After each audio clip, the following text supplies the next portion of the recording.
नमस्कार छात्रों, जय हिंद, वंदे मातरम। मैं हूं लोधी सर। स्वागत है आपका एक बार फिर से हमारे YouTube channel bright future commerce classes.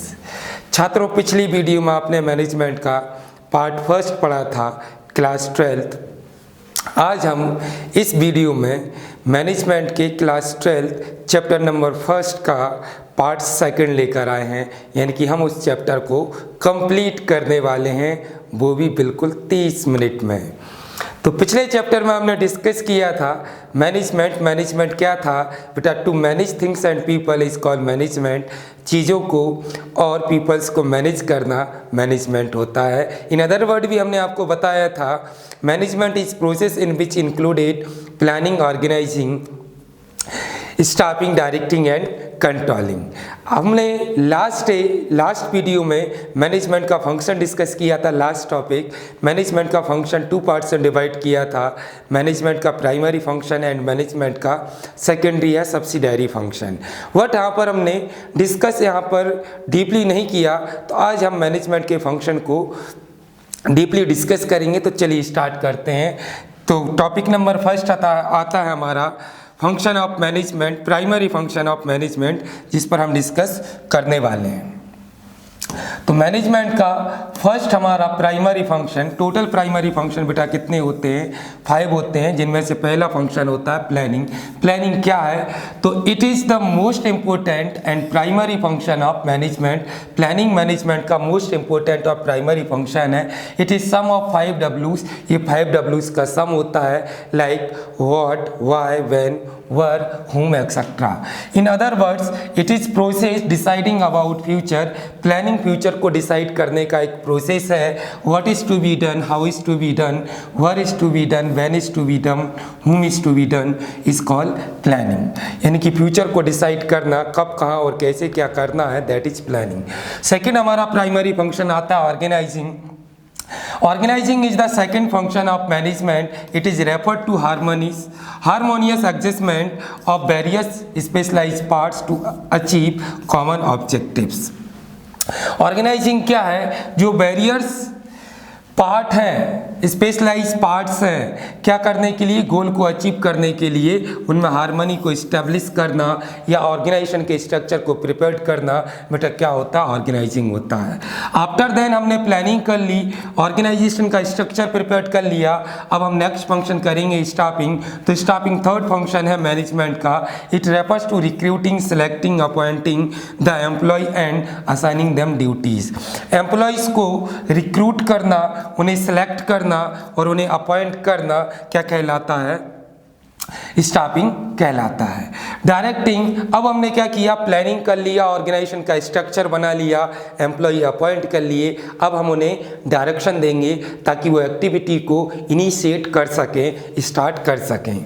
तो directing refers to instructing, employee को इंस्ट्रक्शन देना, गाइडिंग, उन्हें गाइड करना, लीडिंग, उनको लीड करना, कम्युनिकेटिंग, उनके साथ कम्युनिकेशन करना, मोटिवेटिंग, यानी कि उन्हें मोटिवेट करना। किसको? ह्यूमन रिसोर्सेज को, बेटा क्या कहलाता है? डायरेक्टिंग कहलाता है।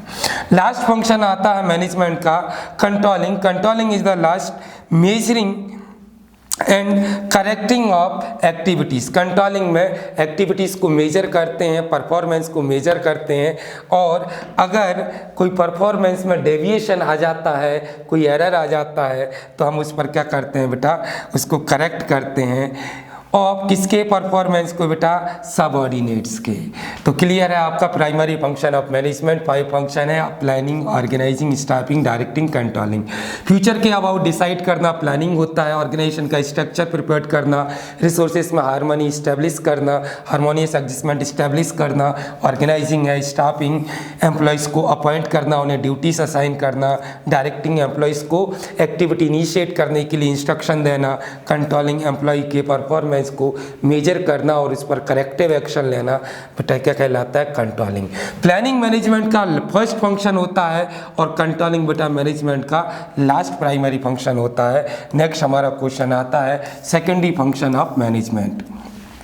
सेकेंडरी फंक्शन बेटा मैनेजमेंट के वो होते हैं जो प्राइमरी फंक्शन को एग्जीक्यूट करने के लिए हेल्पफुल होते हैं। तो पहला आता है इनोवेशन। इनोवेशन का मतलब होता है न्यू आइडियाज़ को जनरेट करना, कंज्यूमर की डिजायर के अकॉर्डिंग गुड्स को मॉडिफाई करना। तो यहाँ पर लिखा है innovation refers to developing new ideas method and techniques of production और सेल प्रोडक्शन का new techniques new ideas generate करना क्या होता है इनोवेशन। इनोवेशन बेटा मैनेजमेंट का कौन सा फंक्शन है, सेकेंडरी या सब्सिडरी फंक्शन है। कम्युनिकेशन क्या है, exchange thoughts ideas between two और more person is called communication. Communication भी मैनेजमेंट का सेकेंडरी फंक्शन है। तो communication means exchange thoughts, ideas and information between two or more person is called communication.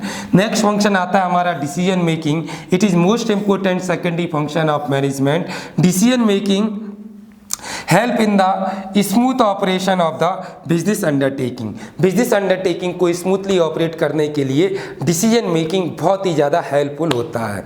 इसके बाद नेक्स्ट होता है research. It is also an important function of management to conduct research about the quality of production, selling price and marketing etcetera. Selling का, product का quality, consumer का nature etcetera, इन सारी चीज़ों का रिसर्च करना बेटा क्या होता है, रिसर्च। ये मैनेजमेंट के क्या होगा, सेकेंडरी फंक्शन। अगला हमारा क्वेश्चन आता है, क्लियर होंगे आपको सेकेंडरी फंक्शन, चाहे तो आप स्क्रीनशॉट ले सकते हैं। अब आता है हमारा लेवल ऑफ मैनेजमेंट। तो बेटा मैनेजमेंट का कितना लेवल होता है, मैनेजमेंट का 3 लेवल होता है, टॉप लेवल, मिडिल लेवल और लोअर लेवल। टॉप मतलब बॉस है, मिडिल मतलब डिपार्टमेंटल हेड है, लोअर मतलब सुपरवाइजर है।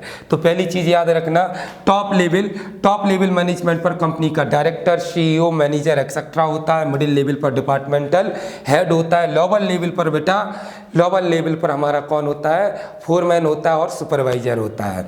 तो मीनिंग क्या होता है, the top level management is the highest in manager position.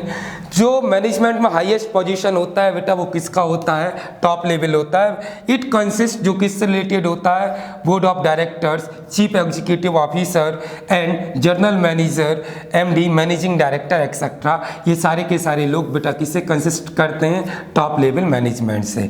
Middle level management, this level management bridge between the top level and lower level. ये जो लेवल है बेटा, ये लेवल टॉप लेवल और ये कौन सा है, लोअर लेवल है। तो लोअर लेवल और टॉप लेवल के बिटवीन ये क्या है, एक ब्रिज है। यानी कि टॉप लेवल पहले यहाँ आएगा और यहाँ से ऑर्डर किसको फॉरवर्ड करेगा, इसको। यानी इसका काम ये है कि इसकी इंफॉर्मेशन यहाँ पर फॉरवर्ड करना और इनकी प्रॉब्लम्स को टॉप लेवल तक ले जाना। तो ये ब्रिज है। इट कंसिस्ट, ये किसके साथ कंसिस्ट करता है, अंडर इट, इसके अंडर में क्या आता है, डिविजनल हेड्स आते हैं और डिपार्टमेंटल हेड्स आते हैं। Lower level management is also called known, it is also known as supervisory level. इसको हम सुपरवाइजरी लेवल भी कहते हैं, याद रखना है बेटा, एग्जाम में 1 वर्ड में पूछ लेता है।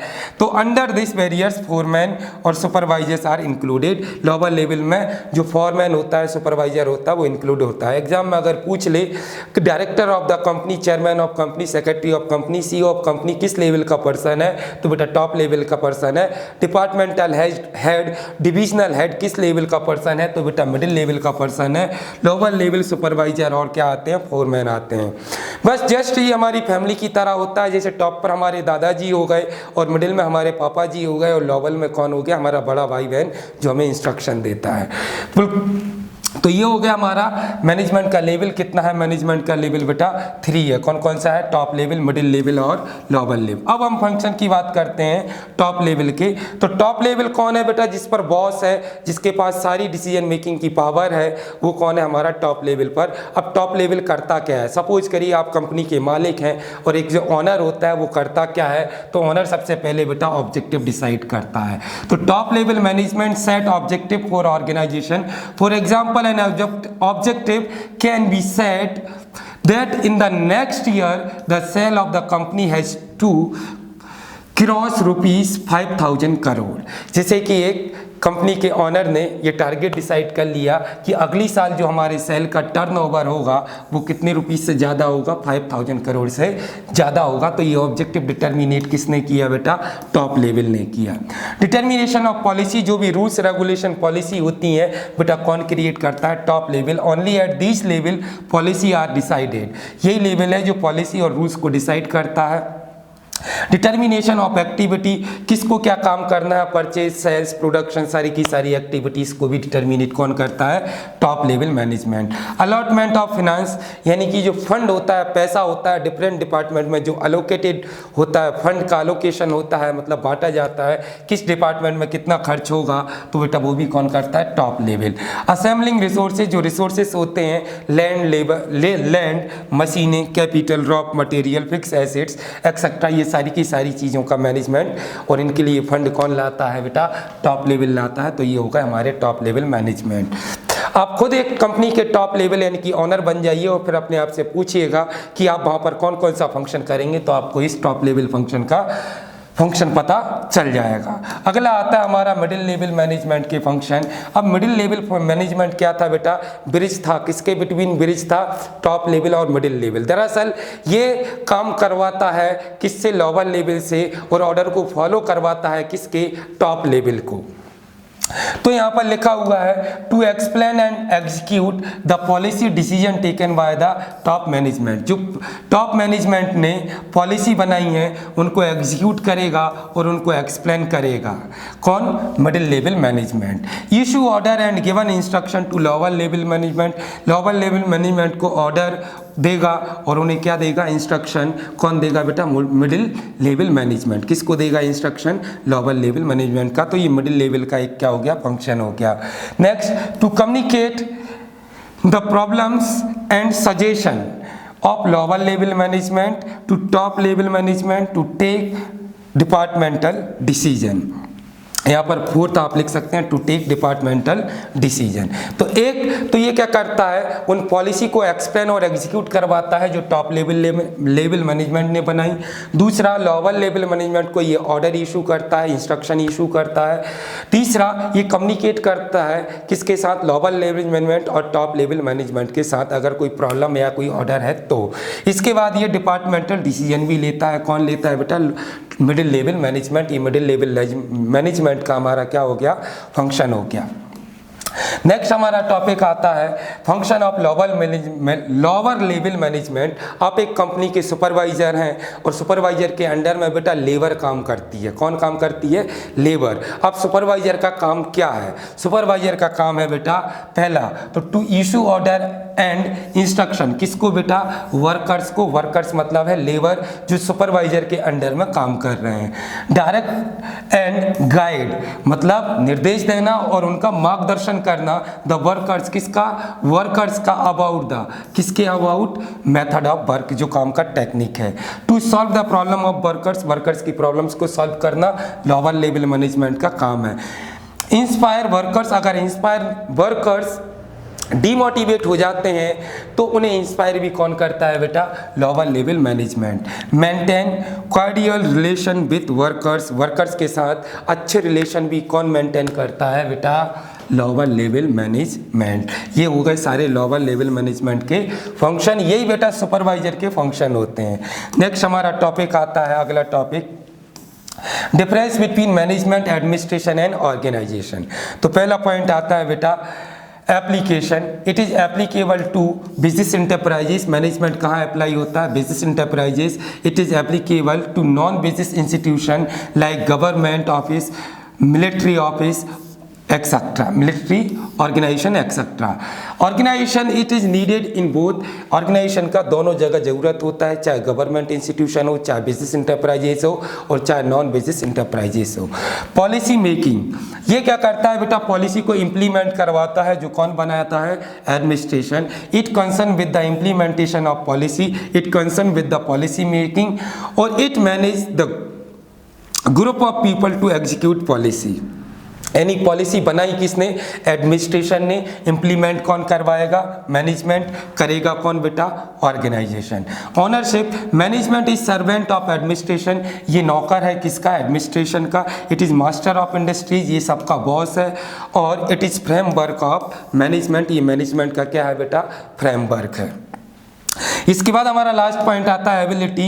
It required managerial ability more then administrative ability. Management करने के लिए आपके पास मैनेजरियल एबिलिटी हो और कुछ टेक्निकल नॉलेज भी हो, और एडमिनिस्ट्रेशन करने के लिए it required administrative ability more than the managerial ability. इसमें एडमिनिस्ट्रेशन करने के लिए एडमिनिस्ट्रेटिव एबिलिटी होना चाहिए। Organisation required to assistance of management. इसे ज़रूरत पड़ती है बेटा किसकी हेल्प की, मैनेजमेंट की हेल्प की। तो ये डिफरेंशिएट हो गया किसके between, management, administration and organising. तो क्लियर होगा आपका ये difference between management, administration and organisation. अगला हमारा क्वेश्चन आता है बेटा ऑब्जेक्टिव ऑफ मैनेजमेंट। मैनेजमेंट के डिफरेंट टाइप के ऑब्जेक्टिव होते हैं, इनको हमने 2 पार्ट्स में डिवाइड किया है। एक तो ऑर्गेनाइजेशनल ऑब्जेक्टिव, मतलब बिजनेस के लिए, खुद के लिए ऑब्जेक्टिव, दूसरा सोशल ऑब्जेक्टिव। तो मैनेजरियल ऑब्जेक्टिव क्या होते हैं, खुद के लिए ऑब्जेक्टिव क्या होगा, आप एक कंपनी के ऑनर हैं और आपके खुद के लिए पर्पस क्या है, आपके कंपनी के लिए जिम्मेदारियां क्या हैं।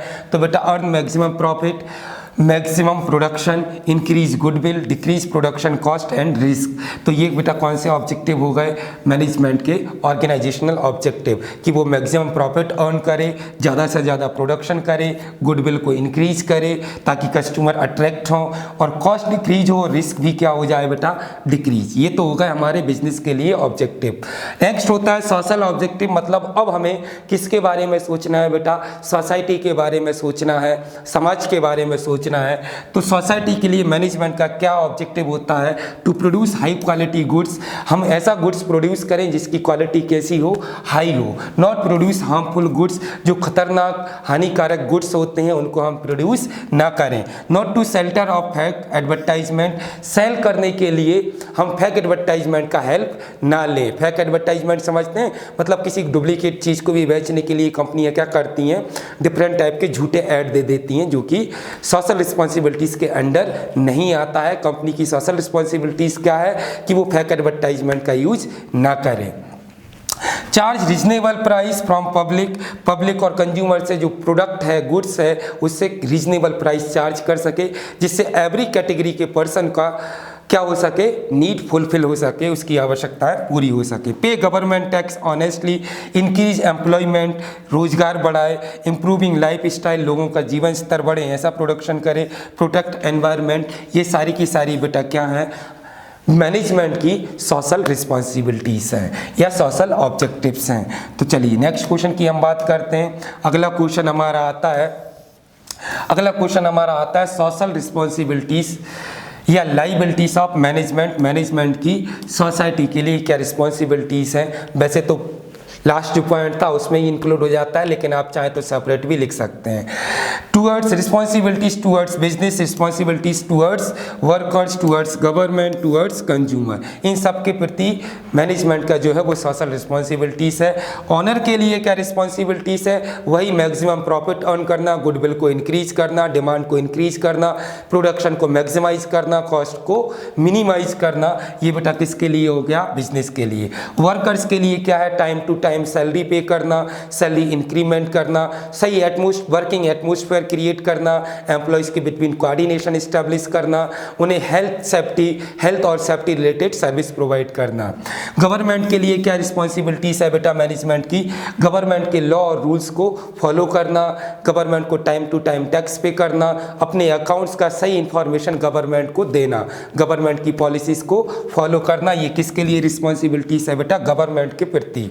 इसके बाद कंज्यूमर के लिए क्या सोशल रिस्पॉन्सिबिलिटीज़ है मैनेजमेंट की, तो बेटा एक तो रीजनेबल प्राइस चार्ज करना, हार्मफुल गुड्स को प्रोड्यूस ना करना, हाई क्वालिटी के गुड्स को प्रोड्यूस करना, फेक एडवर्टाइजमेंट डिस्क्लोज ना करना। तो ये सारी की सारी जो रिस्पॉन्सिबिलिटीज़ हैं ये किसके रिस्पॉन्सिबिलिटीज़ हैं, मैनेजमेंट की हैं। किन लोगों के लिए हैं, इन लोगों के लिए हैं।